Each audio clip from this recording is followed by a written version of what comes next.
This learning management system is a Moodle LMS. It is open source and very comprehensive. Our new teachers are normally contracted for 1 year and rarely have a teaching degree or teaching experience. Their qualifications are a degree of some sort and to be a native English speaker or a native Chinese speaker. The first part is an induction for all new teachers and a place where they can view policies and procedures that involve our English program or EP. New teachers rarely have an understanding of teaching psychology, hence there are many documents I have researched for new teachers to peruse and help them to understand why some procedures are necessary. This includes documents on cultural differences. All our students study Chinese, English and Thai. For the Chinese studies, these units are to give students places where they can revisit lessons and do quizzes to practice their Chinese. All information on the site is layered so students do not get swamped but can build their knowledge gradually. For example, this book on time can be used as a teaching and revision unit and the clock activity to demonstrate and practice telling the time. The retry button is an essential part of the site philosophy, as I am here to teach, not test, until exam time. There is a large range of quizzes in this LMS, and in this quiz, Mengru, our Chinese teacher, recorded these quizzes for me to give students listening activities. The try again button takes 10% off the score each time and is critical to my philosophy that students must get the answer correct in a short time, otherwise they will tend to remember the wrong answer. In that context, the quizzes are not tests, they are activities that give instant feedback to help build knowledge. If the student finishes the quiz with a low score, they can ask to repeat the activity to improve their score, with some students doing the activity 3 or 4 times. Combined with projects, the quiz activities are a very powerful teaching tool.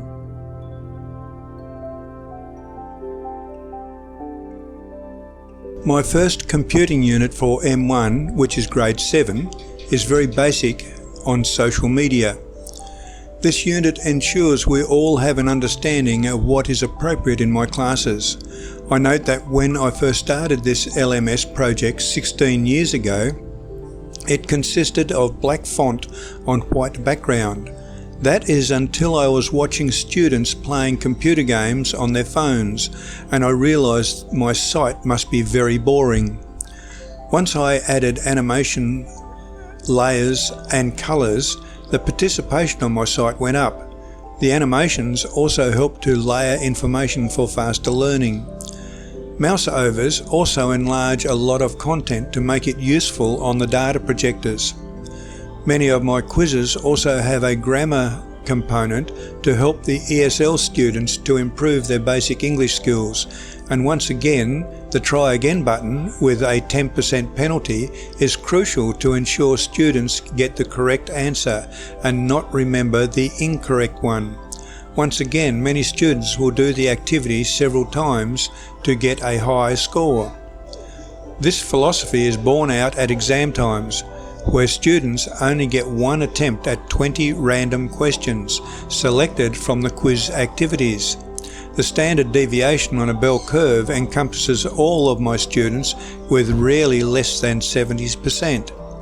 I also tell my new teachers to ensure all their students are within the standard deviation at exam time, as they have no idea which words a student knows or understands within the context of the exam question.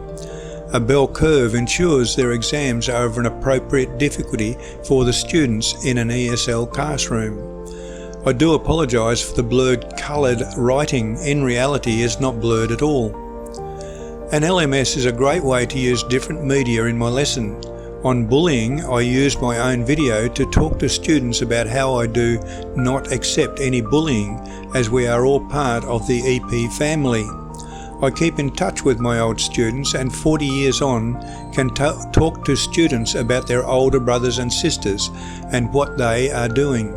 It is a very powerful tool to be able to say to a student, This airline pilot was just like you, sitting in that seat, and show them the student sitting in a plane.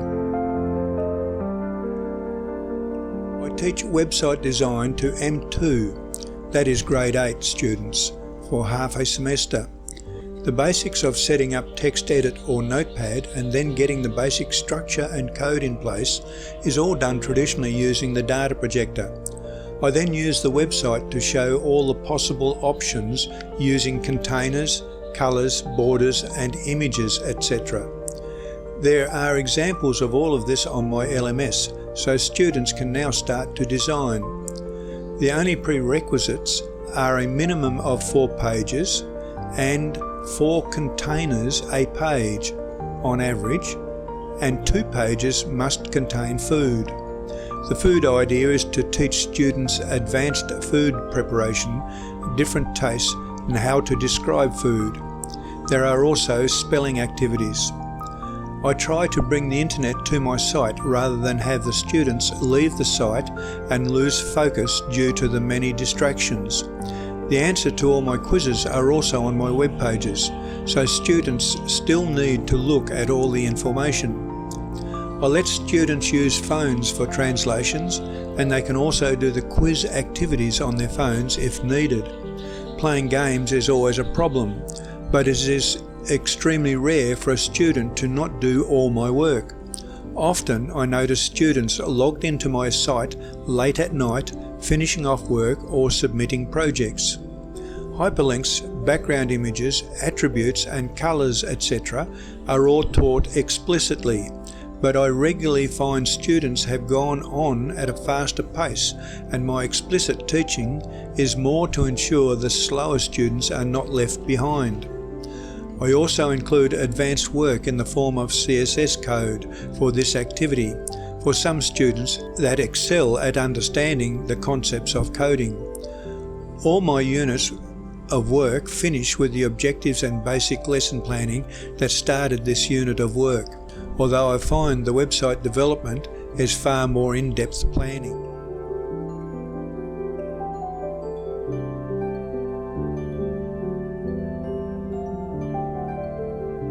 Some of my M3 students, or grade 9 students, do movie making. I teach them about multiple camera angles, the 3-second rule, and the 20-degree rule. For top marks, these things must be obvious, as well as green screen, and all students in the group must be part of the acting. I have been very pleased with most of the results over the years.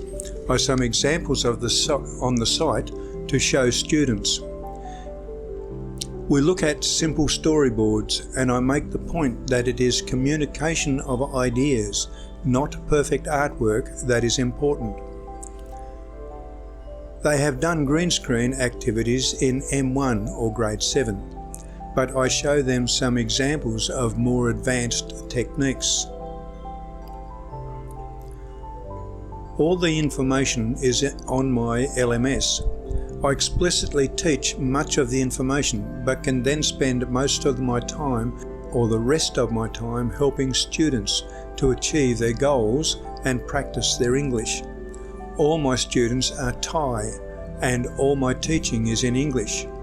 Learning language like this is very beneficial, as it can help to push out new neuron connections in the brain. I show students some advanced techniques that are used in the movies with green screen.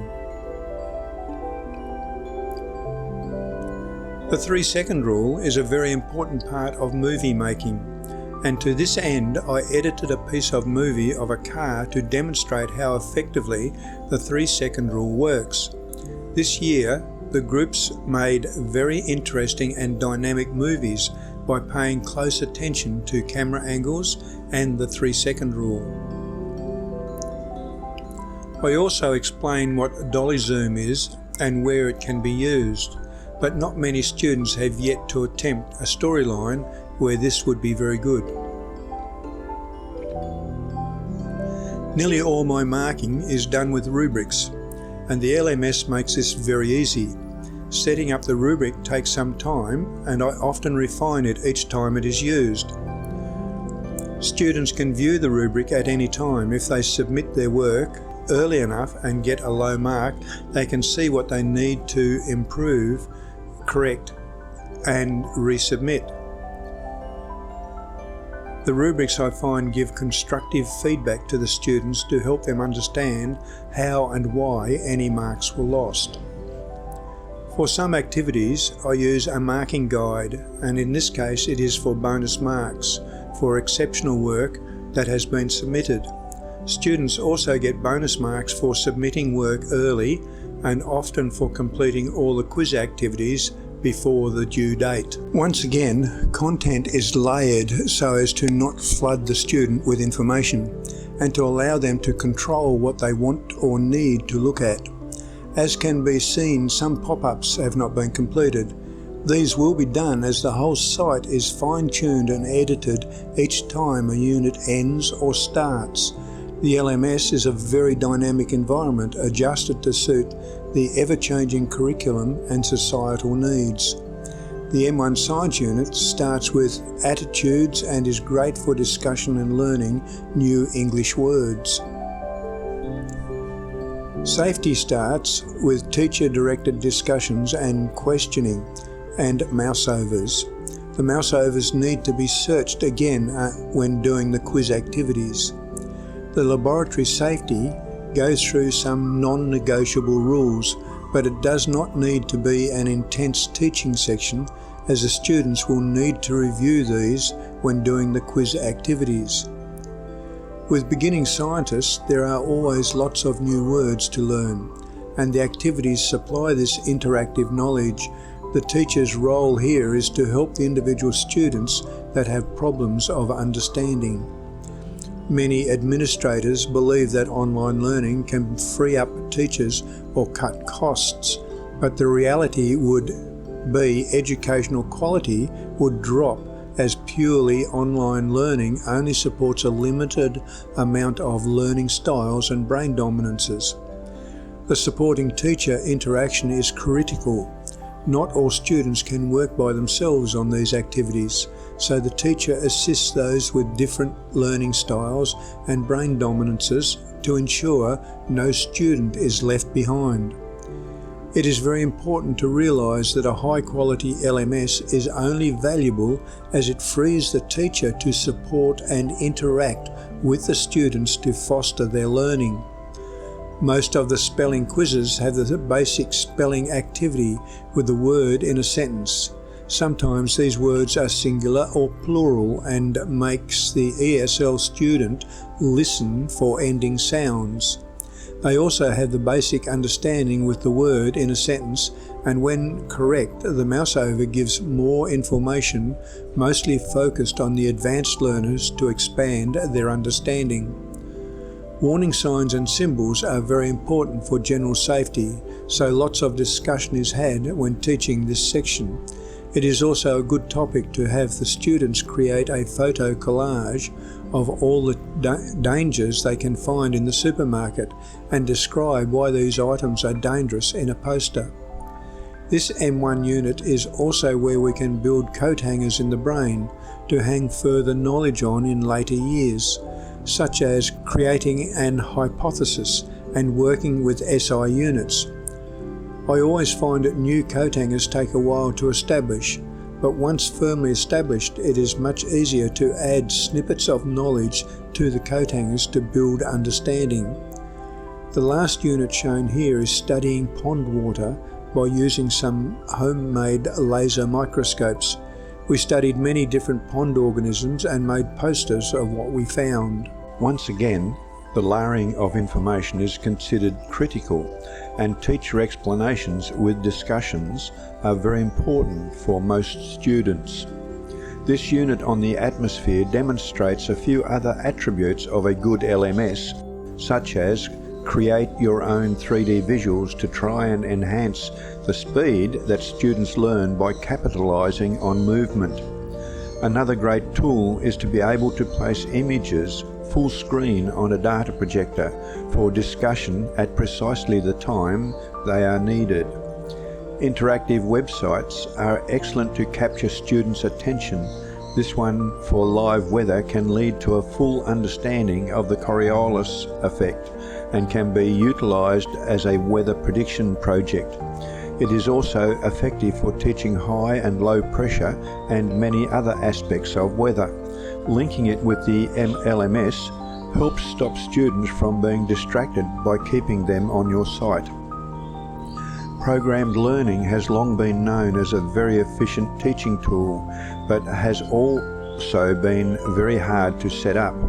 I find students deal with these lessons in a Moodle LMS very well. I would not use them all the time, as variety in the classroom can be very important, and regular projects and hands-on activities are critical. The students view a section of information and then answer questions.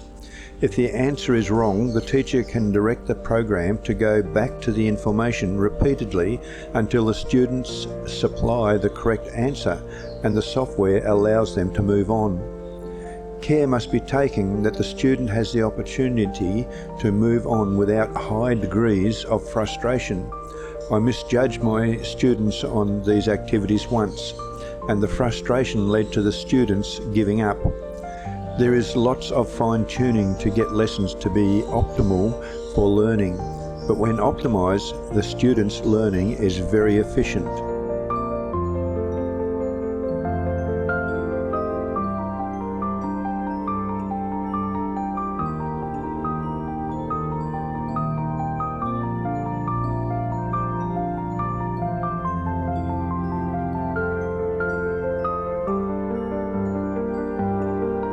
Unit on the Earth is similar in the way the information is shown to the students with layers, colour and animation. The most powerful aspect of a good LMS is that it is internet-based.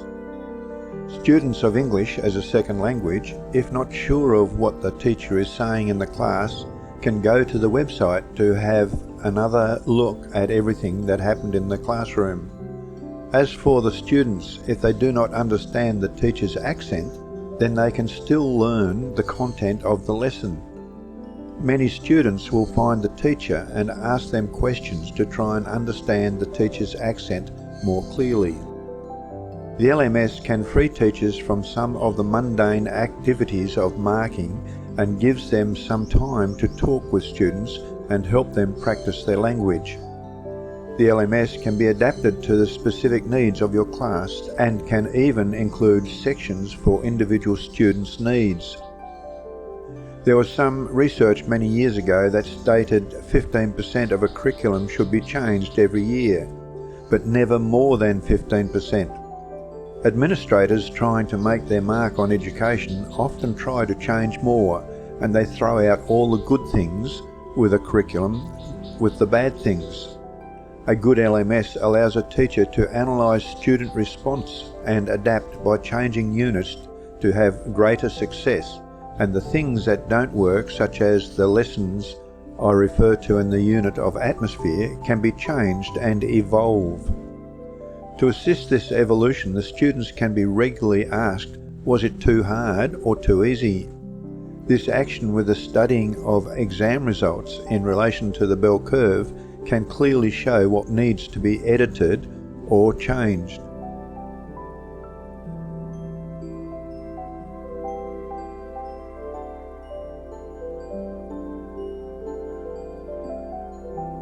Genetics is a subject that can be a little difficult for many students. I start here with an older student who is now doing a master's degree in forensic science. Introducing past students tends to show the younger students the seats they are sitting in can take them anywhere they could want to go. The introduction gives a little history and the chance to talk about the concept of heredity and genetics. Once again, there are listening and spelling activities to help the students understand the topic. As the spelling activities use audio tracks, it is another way of getting the ESL students to become comfortable with accents from different areas of the English-speaking world. The quiz activities are just another method of teaching content, with words used in sentences and having images to clarify learning. The second layer of information in these activities can add information for those students who have an interest in the topic.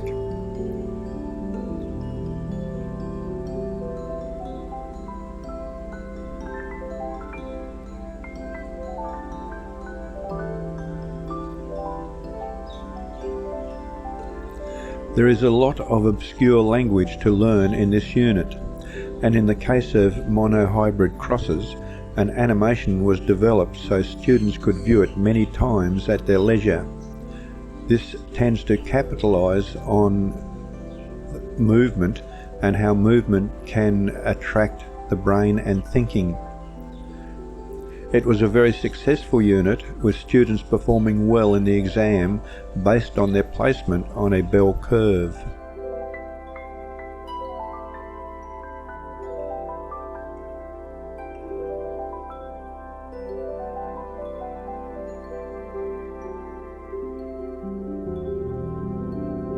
With reading and writing, it has always been difficult to have the time to assess every student and their ability to read and speak clearly.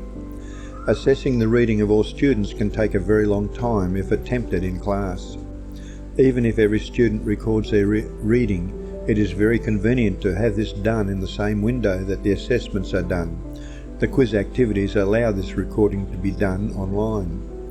In the case of figurative language such as poetry, images can act as poetry prompts, and each student has an image connected to their classroom student number. The student then composes their poetry in a quiz activity, making it very easy for the teacher to assess and give very quick feedback to the students. The marks are also automatically added to the student's gradebook on the LMS. This method ensures equity, as all students can repeat this activity to get a higher score. Therefore, students become more fluent with the activity, regardless of previous special classes that other students may have had. Here is another unit where the emphasis is on story writing. Some of my students can naturally do story writing, but others, due to different brain dominances and learning styles, can have great difficulty. We start with discussions on topics, both fact and fiction, and other genres. With all of these being on the LMS, the students can go back to the internet and study what was discussed if they had trouble with accents and language.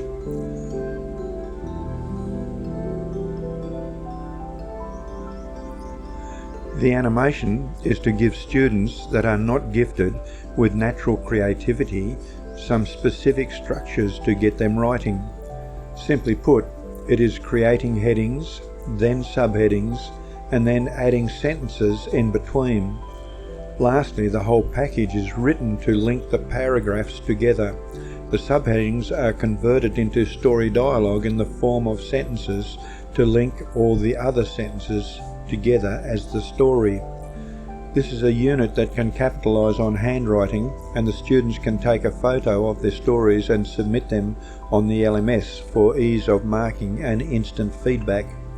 If the students create the story in a text editor, it can be saved as a PDF, and Moodle displays the file in the LMS for comments and highlighting to allow in-depth feedback to the students.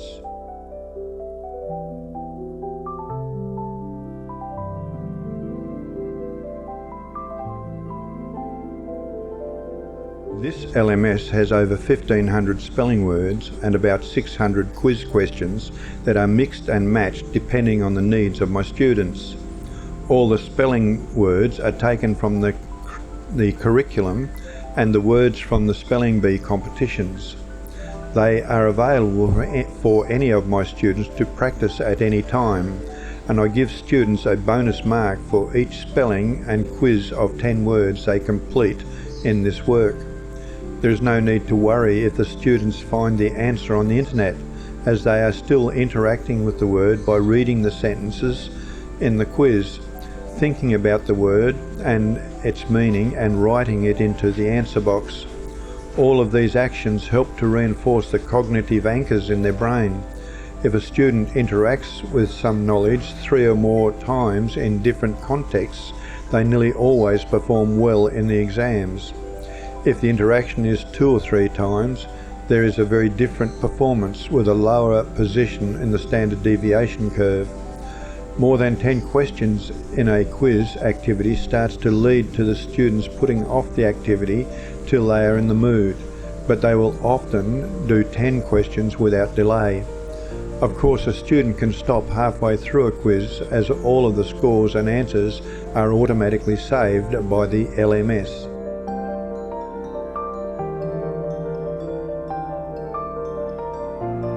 This unit has a lot of interactivity from the screen, as the P6, that is grade 6 students, do not have access to computers for this unit. The worksheets that are linked to each page are all stored on the LMS. This makes for ease of editing and creation of the new workbooks each year. Most of the sections are discussed and taught as a lead into an activity sheet, worksheet or project. Learning to describe using prepositions, adjectives and verbs is the main focus for the students. The Boggle style activity gives some surprising results, with most students getting about 12 words in 5 minutes and a few students getting over 50 words. The word activity has a leaderboard in the LMS. Many students try to get their names on the leaderboard.